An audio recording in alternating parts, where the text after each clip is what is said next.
Hello dear students, welcome back to my YouTube channel. In this lecture we are going to discuss on the Lechatelier's principle. But in the previous lecture we have discussed on the chemical equilibrium chapter, in which we have covered two topics by including the rate of the reactions on accordance with their directions, and also we have discussed on the Kc and how to find out the SI unit of Kc. ये हमने सारा कुछ हमने पिछले lecture में पढ़ा हुआ है.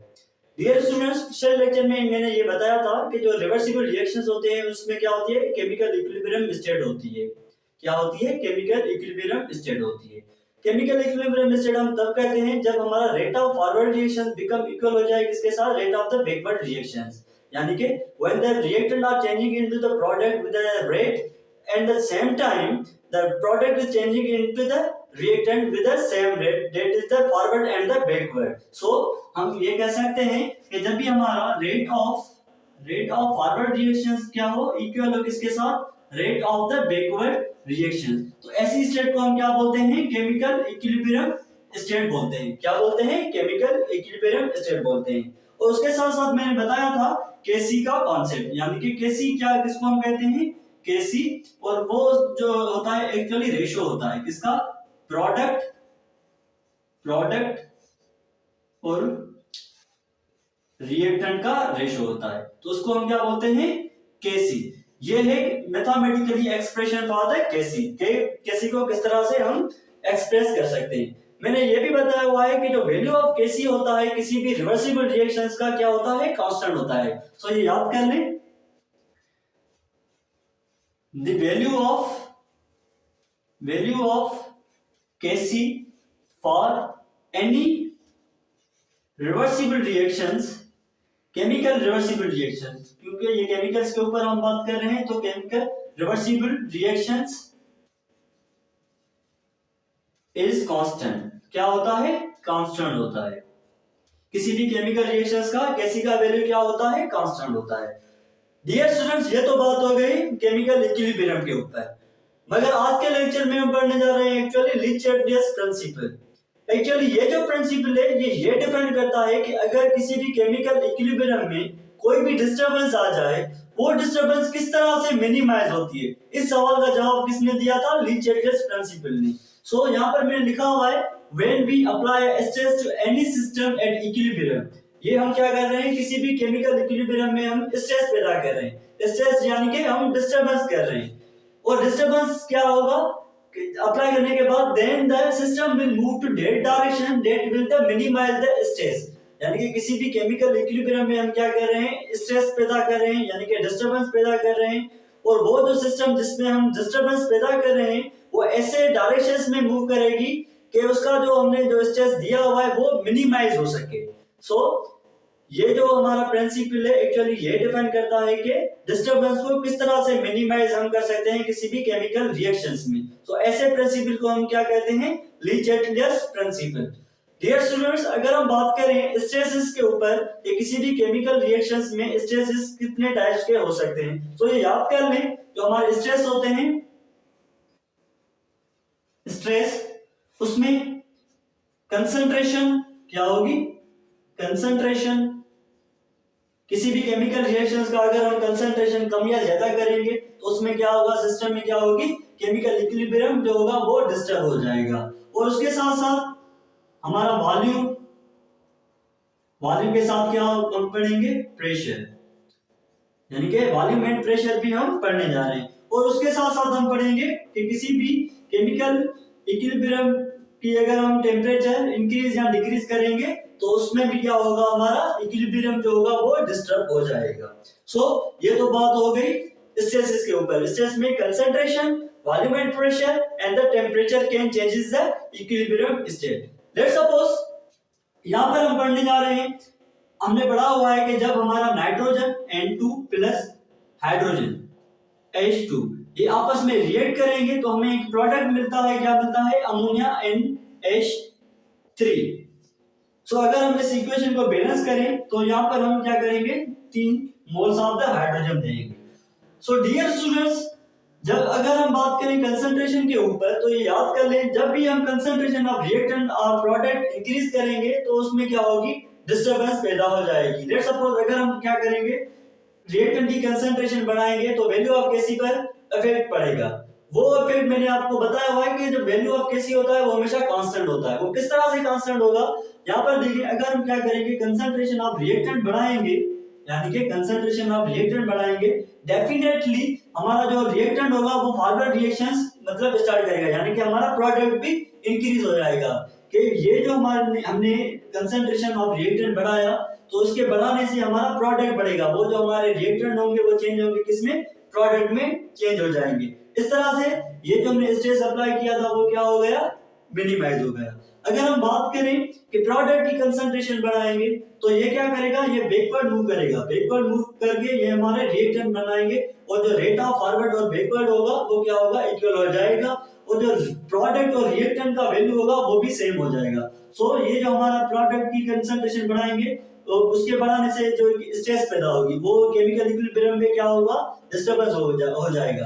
तो इसको डिस्टर्बेंस यानी कि वैल्यू को कांस्टेंट करने के लिए ये क्या करेगा, प्रोडक्ट को भी बढ़ाएगा, यानी कि ये जो हमारा प्रोडक्ट होगा वो चेंज हो जाएगा किसमें, रिएक्टेंट में। इस तरह से वैल्यू ऑफ केसी क्या हो जाएगा, कांस्टेंट। यानी कि अगर हम क्या करेंगे कि कंसंट्रेशन ऑफ द रिएक्टेंट बढ़ाएं, यहां पर देखिए रिएक्टेंट बढ़ाएंगे और हमारा प्रोडक्ट उससे कोई नहीं बन रहा, तो it means that we are disturbing the value of KC, और वो क्या हो जाएगा, डिक्रीज हो जाएगा, क्योंकि हमारा रिएक्टेंट इंक्रीज हो रहा है। वैल्यू ऑफ रिएक्टेंट इंक्रीज होने से केसी का वैल्यू क्या होगा, डिक्रीज। इसको हम कांस्टेंट करने के लिए इसको करना क्या पड़ेगा कि ये जो हमारे रिएक्टेंट होंगे वो किस में चेंज हो जाएंगे, प्रोडक्ट में। सो प्रोडक्ट का वैल्यू भी बढ़ाएंगे। सो ये इस तरह से बढ़ाएंगे कि वैल्यू ऑफ केसी क्या हो जाएगी, कांस्टेंट हो जाएगा। So I hope you have got this, the how to minimise the stress of the concentration. Now we are going to discuss on the volume and pressure. Dear students, ये याद कर लें कि जो वॉल्यूम एंड प्रेशर का जो stress होता है उसको मतलब कॉन्सेप्टली समझने के लिए हमें नंबर ऑफ मोल्स से क्या होता है, डायरेक्ट रिलेशन होता है। यहाँ पर देखें कि यहाँ पर number of total moles of reactant कितने दिए गए हैं, एक नाइट्रोजन का और 3 हाइड्रोजन के, यानी कि नंबर ऑफ मोल्स कितने हैं, 4 हैं। और हमारे प्रोडक्ट साइड में कितने नंबर ऑफ मोल्स हैं, 2 हैं। डियर स्टूडेंट्स, ये याद कर लें, मैं वर्बली बताने जा रहा हूं कि जहां भी आप देखें कि नंबर ऑफ मोल्स ज्यादा हैं, अगर वो चाहे रिएक्टेंट के हो चाहे वो प्रोडक्ट के हो, तो ये याद कर लें किसी भी साइड पर अगर हमारे नंबर ऑफ मोल्स ज्यादा हैं और उसका हम वॉल्यूम क्या कर रहे हैं, इंक्रीज कर रहे हैं, किसका, सिस्टम का, it will favours the maximum number of moles.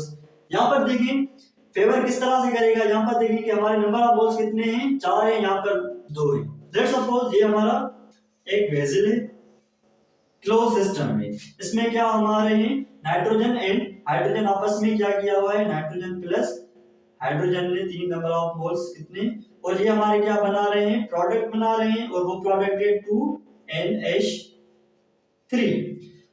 यहां पर देखें कि हमारा एक इक्विलिब्रियम स्टेट दी गई है, उसमें हम क्या कर रहे हैं कि इसका जो वॉल्यूम है हम इसका क्या कर रहे हैं, इंक्रीज कर रहे हैं। क्या कर रहे हैं, इंक्रीज कर रहे हैं। सो यहाँ पर देखें कि जो हमारा रेट ऑफ बैकवर्ड होगा वो इंक्रीज हो जाएगा, यानी कि ये जो स्ट्रेस हम इसका वॉल्यूम बढ़ा रहे हैं, इसको मिनिमाइज करने के लिए इसको क्या करना पड़ेगा, इसका जो रिएक्टेंट साइड होगा वो उसका जो नंबर ऑफ मोल्स हैं यानी कि वो बढ़ जाएंगे। इस तरह से ये वॉल्यूम के इंक्रीज होने से इसके जो रिएक्टेंट होगा वो भी इंक्रीज होगा, तो इसका जो स्ट्रेस होगा वो जो वॉल्यूम का हम बढ़ा रहे हैं ये यानी कि स्ट्रेस दे रहे हैं, और इसको स्ट्रेस कम करने के लिए इसको जो रिएक्टेंट का वैल्यू होगा वो भी इंक्रीज होना पड़ेगा। इस तरह से ये जो हमारा होगा मतलब जो स्ट्रेस होगा वो कम हो जाएगा। अगर हम बात करें कि इसका हम वैल्यू हम क्या कर रहे हैं, कम कर रहे हैं, यानी कि वैल्यू क्या कर रहे हैं, कम कर रहे हैं, यानी कि वॉल्यूम कम कर रहे हैं किसी भी वेसल का, it means that we are increasing the pressure, यानी कि decreasing the volume, increasing the pressure, so it will favors the rate of the forward reactions।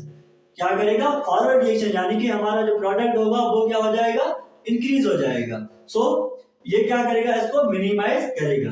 So dear students, अगर हम बात करें कोई भी, लेट सपोज यहाँ रिएक्टेंट साइड भी नंबर ऑफ मोल्स कितने हैं, 4 हैं, और प्रोडक्ट साइड भी नंबर ऑफ मोल्स क्या है, 4 है। सो याद कर लें कि इस जो ऐसी इक्वेशन आ जाए जिसके number of moles of the reactant and product क्या हो, इक्वल होंगे, उसका अगर हम वॉल्यूम एंड प्रेशर कम या ज्यादा करेंगे तो उस पर कोई भी इफेक्ट नहीं पड़ेगा। याद कर लें कि जब भी रिएक्टेंट एंड प्रोडक्ट के नंबर ऑफ मोल्स क्या हो, इक्वल होंगे, तो उसमें उसके जो सिस्टम में अगर हम वॉल्यूम या प्रेशर कम या ज्यादा करेंगे तो उस पर कोई भी इफेक्ट नहीं पड़ेगा। I hope you have got this point. Whenever we are changing the number of moles, and it means the number of moles of the reactant and the product are equal. If we are applying the stress of the volume and pressure, it will not affect the value of Kc. So I hope you have remembered this point. Now we are going to discuss on the temperature. Dear students, ये याद कर लें. Let's suppose हम एक chemical equation ले रहे हैं PCl5. इसको यहाँ पर हम इसको मिटा रहे हैं. PCl5 ये थोड़ा गंदा हो गया.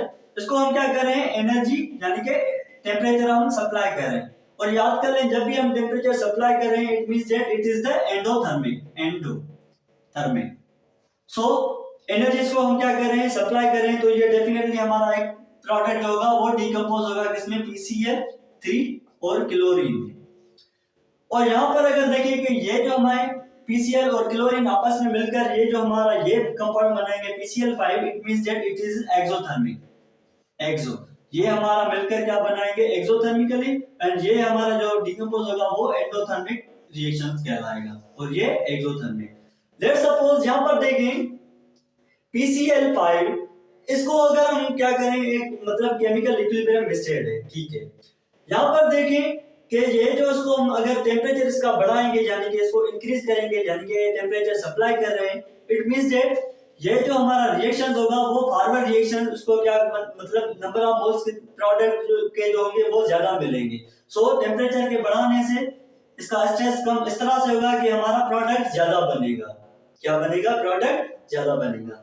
और अगर हम बात करें, अगर इसका टेम्परेचर हम कम करेंगे, तो ये it means that the rate of the backward reactions increases and the reactant हमारा क्या बनेगा, ज्यादा बनेगा. यानी कि टेम्परेचर कम करने से हमारा रिएक्टेंट ज्यादा बनेगा. सो इस तरह से टेम्परेचर के कम करने से मतलब ये हम इसका स्ट्रेस अप्लाई कर रहे हैं, और स्ट्रेस को मिनिमाइज इस तरह से किया जाएगा कि जो हमारे प्रोडक्ट है वो रिएक्टेंट में चेंज हो जाएंगे, यानी कि हमारे क्या बनेंगे, रिएक्टेंट ज्यादा बनेंगे.